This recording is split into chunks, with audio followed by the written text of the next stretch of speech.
Peace. Welcome to another video reflection where we take the gospel of the day and apply it to our lives. And what we're really doing is opening ourselves up to that sacred dimension of life, that transcendental dimension, the truth, beauty, and goodness of God. That is the sacred.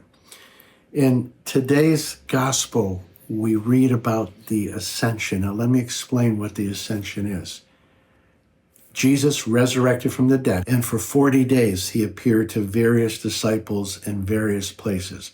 But on the 40th day, it is said that he ascended into heaven.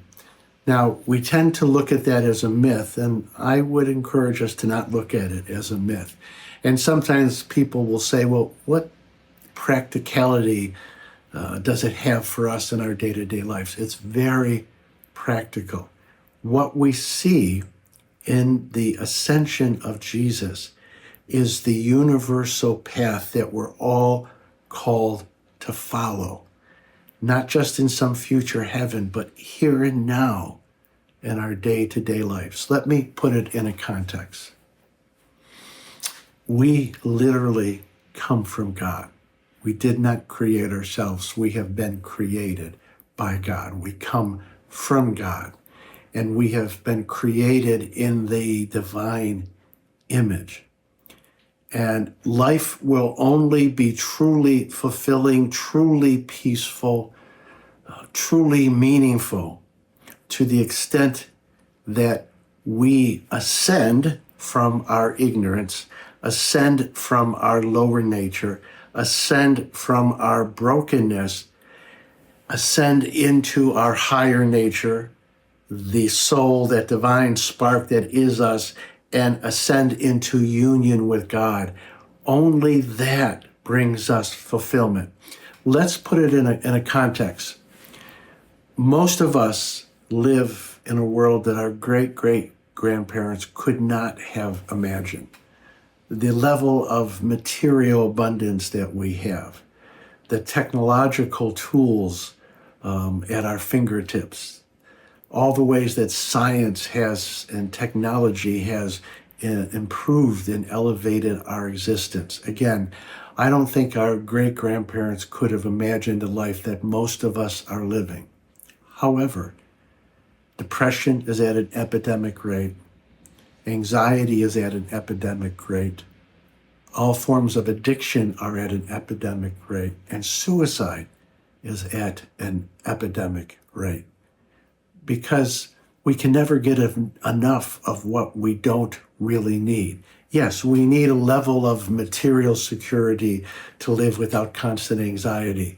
But it can't bring us material things, material wealth cannot bring us the peace that we're longing for, the joy, the love, the grace, the strength that we are longing for. Only when we ascend, again, from our state of ignorance, from our lower nature, as we ascend into deeper and deeper levels of communion with God, only then do we really understand what it's like, what it means to be a human being. When we are literally spiritual beings having a human experience. And the ascension of Jesus is the pattern that we're all meant to follow. Again, to ascend from our lower nature into union and communion with God. Only then does life become truly good and truly meaningful. So let me talk about how we nurture that in our lives. And I want to begin by talking about the phenomenon of grace. First of all, the word grace means gift. It's a gift. And what is the gift? It's the gift of God's love, God's energy. And it's not something sentimental. It is literally a force that elevates us. It's a force that helps us to ascend. I want to read a quote from a saint from India, and they refer to her as the mother. She was a partner to Aurobindo, who was a contemporary of Yogananda. In the whole manifestation of life, there is an infinite grace constantly at work to bring the world out of the misery, the obscurity, and the stupidity in which it lives. From all times, this grace has been at work, unremitting in its effort, and how many thousands of years were necessary for this world to awaken to the need for something greater, more true, more beautiful, to awaken to grace. So if we are going to ascend from our lower nature to our higher nature, we have to recognize both our need for grace, but the reality of grace in our lives. Think about it this way. Millions of people went to bed last night all over the world and did not wake up. You and I woke up. What woke us up? The grace of God. The breath that we breathe, that we need for life, comes to us as a gift. It's a grace. Take it a little deeper. Don't we have moments when our conscience stirs and we know we're called to a higher realm, a higher life, a more noble life? We're called to a more loving, more truthful life. That's grace stirring within us. My wife and I have the practice before every meal we say grace. And we're thanking God for the food because we recognize that this food that is going to sustain us is grace. So the first step is to learn to recognize grace, to see where it's operating in our lives, where it's opening new avenues of possibility for us. And maybe I'll say it this way. The way that we learn to recognize grace is we learn to see with soft eyes. We have analytical eyes that are necessary. Analytical eyes help us to balance our checkbook. Analytical eyes help scientists to create new discoveries. But there's also a soft set of eyes. So let me just use this analogy. We can look at a flower, a rose, and we can try to analyze what makes it a rose, what's its DNA, etc. Or we can look at a rose and see its beauty, smell its fragrance, and appreciate it. So part of how we learn to recognize grace is we learn to look at ourselves in the world with soft eyes, to see the beauty, to see the goodness, to see God trying to help us to ascend. Isn't it true that when we take time to notice beauty, like a beautiful rose, doesn't it elevate us a little bit? Doesn't beauty make us better? Doesn't it help us to ascend from our fearful lower nature to our higher nature? So again, the first step is recognizing grace and looking for it and developing soft eyes where we can see it so that we can learn to cooperate with it. Secondly, and I say this all the time, meditation and contemplative prayer are necessary to deeply enter into this life of grace and to ascend. Meditation and contemplative prayer, they're not about having fantastic experiences. They're about being in God's simple presence and feeling God being simply present to us. And there are deeper and deeper levels of this presence, even to the point where we disappear altogether and there's just presence. Every time we endeavor to meditate and to pray from that deeper level, we are opening ourselves to God's grace. And it is that grace that is helping us to ascend. I had someone tell me recently that they skipped meditation for a couple of days, and I guess they were in a grouchy mood, and their kids said to them, "Dad, did you forget to meditate today? Why don't you go and meditate and then come back and be our father?" And he had to recognize the truth of what they were saying, that he had, again, failed to meditate for a few days. And rather than experiencing himself ascending to a higher state of consciousness, he was descending into a lower state of consciousness. I'll share this story. It's one of my favorites. When I was 30, I found a wonderful meditation teacher, and he made me promise every day that I would meditate. Well, one day I was having a particularly bad day, and I didn't meditate that day. And I called him up on the phone. I said, listen, I'm having a horrible day. I need to talk to you. And he said, did you meditate today? I said, no, but I need to talk to you. He said, meditate. And then if you need to call me, call me. And then he hung up on me. Well, I was angry, but that anger motivated me to meditate.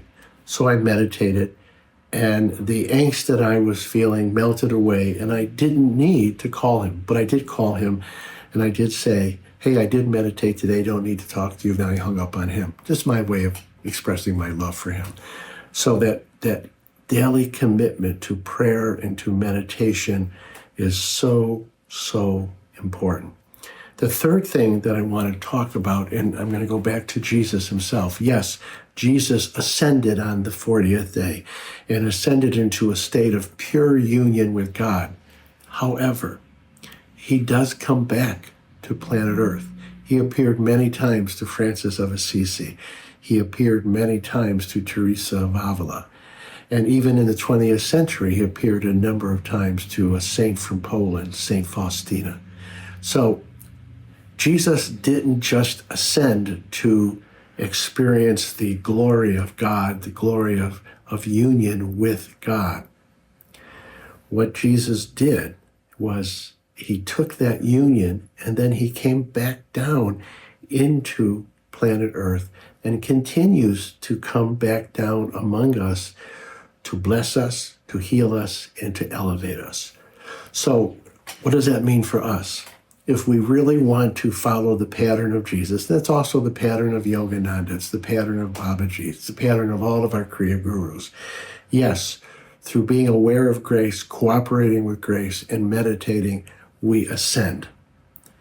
But if we really want to complete the loop, we bring into our daily lives what we experience in our ascension. We come back into the nitty-gritty of our daily lives to be a light in the world, to serve other people. Yogananda said life is mostly about service.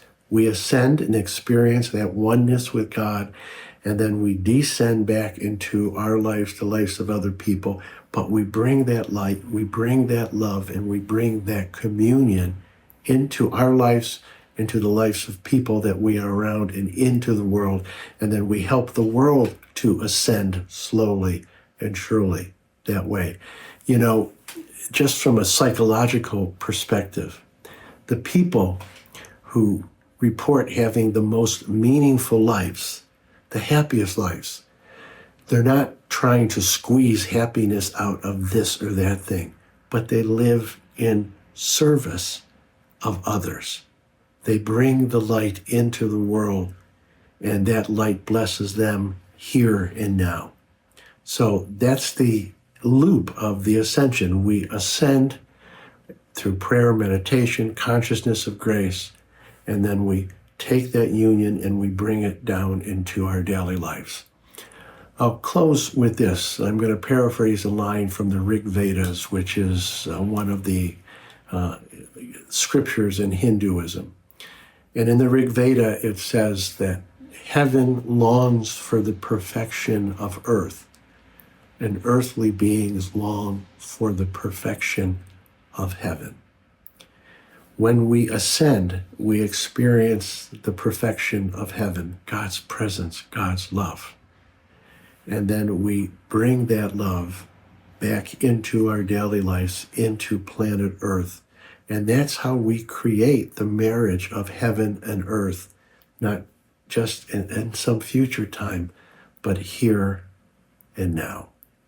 Every time we ascend and descend, again, we tilt the world in the direction of ascension. We divinize the world. It's not always easy, but it is that simple. That's what the ascension of Jesus is all about. So I will close with Yogananda's prayer. Heavenly Father, Divine Mother, friend, beloved God, may thy love shine forever on the sanctuary of our devotion. In devotion we ascend. And may we awaken thy love in all hearts. We bring that love, that union with God into our daily lives. I want to thank you so much for for joining me, being a part of this. Thank you, and God bless you.